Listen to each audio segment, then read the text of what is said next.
Vou falar hoje sobre algumas das escolhas que a gente faz pesquisando.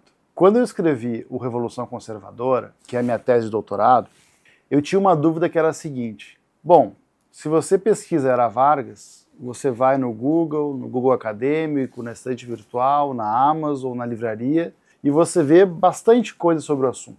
Mas como é que a gente avalia se esses textos são bons ou são ruins? Ou sequer é possível fazer essa avaliação? E eu confesso para vocês, eu subestimei uma fonte na minha tese, que é esse livro aqui, Preto no Branco, Raça e Nacionalidade no Pensamento Brasileiro, do Thomas Skidmore.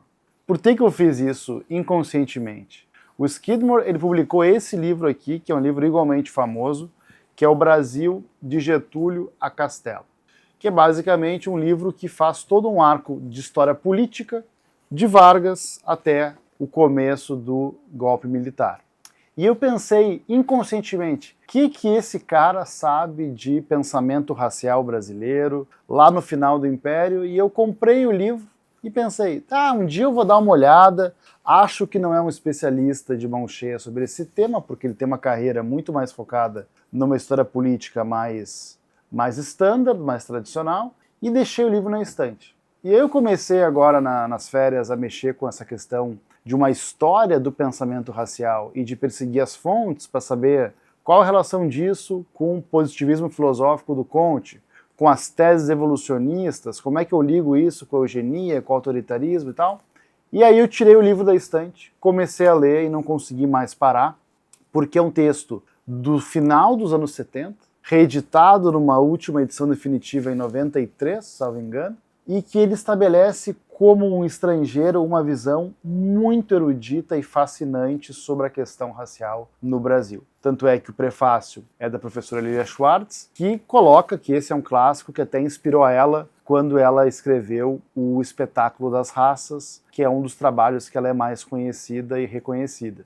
Então, esse texto aqui, gente, ele é muito bacana porque ele trabalha muito bem a questão do racismo científico no Brasil, de como que as teses extremamente racistas que focavam na questão de raça e degeneração pelo clima chegaram no Brasil, através do Conde de Gobineau e de diferentes teses francesas, alemãs, que foram entrando no Brasil devagarinho nas décadas de 1860, 70, 80 e que alicerçaram uma interpretação tipicamente brasileira de teses raciais que estruturaram então um tipo de racismo científico propriamente latino-americano. E são várias questões sobrepostas. Eles se colocam as questões na época, como em Silvio Romero, a questão de, bom, quão branco é o português e o espanhol, que estava misturado com o árabe, com o africano, etc. Quer dizer, branco então é quem vem do extremo norte da Europa, ou da França, ou da Península Ibérica.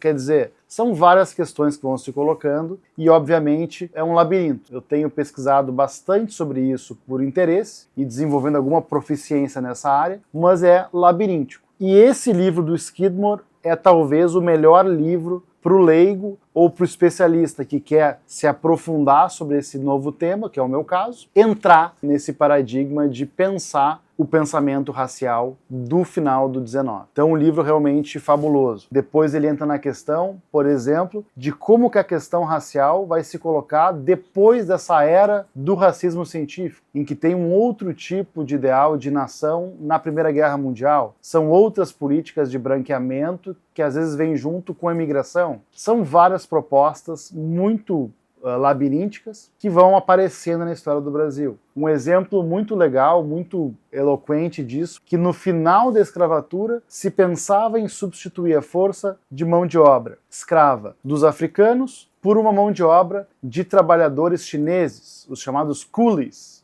que seria então, nas palavras da época, a importação de trabalhadores chineses. Uma outra camada da questão racial, agora em direção aos asiáticos. Qual é o problema ou não de ter chineses ou dos japoneses que eram considerados não assimiláveis? Então se falava, palavras de época, do mal amarelo. O que essas populações que não são nem pretas nem brancas, portanto amarelas, seria essa questão intermediária racial, como que elas se adequariam ou não ao Brasil? E além dessa questão racial, surge a questão do clima. O clima brasileiro, então, ele degenera por ser úmido, por ter malária, por ter diferentes doenças tropicais. Ele tipicamente é um clima que leva à degeneração dos povos, ou ele é um lugar ideal para se viver? Ou seja, uma das ideias que aparecia na época era que o lugar ideal para uma vida sã e higiênica seria o clima europeu, clima das regiões frias ou temperadas, não o clima tropical. Essas questões raciais, elas vão além, muitas vezes, da questão apenas preto no branco. A questão do racismo, que obviamente existia, é uma dimensão central, que sempre vai nos orientar no Brasil, mas que se abre para a questão do clima, para as questões asiáticas, para diferentes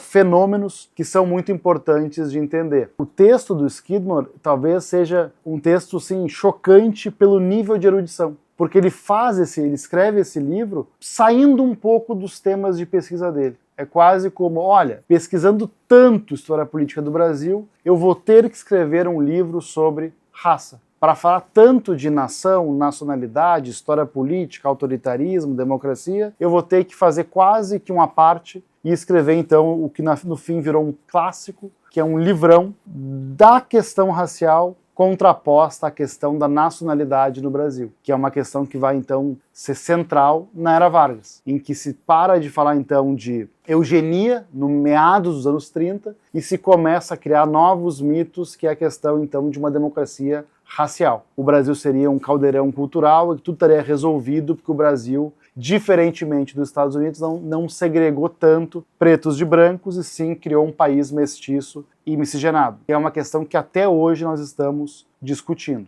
Então, Preto no Branco, do Thomas Skidmore, é uma recomendação de leitura para quem se interessa pela história do pensamento racial brasileiro, do finalzinho do Império até a Era Vargas. E talvez um outro livro que complemente muito o Skidmore e que seja talvez até quase que não diria uma continuação, porque eles correm em paralelo no mesmo recorte em muitos pontos, mas que realmente eles se juntam e fazem uma obra quase maior juntos, O Espetáculo das Raças, da professora e antropóloga Lilia Schwartz.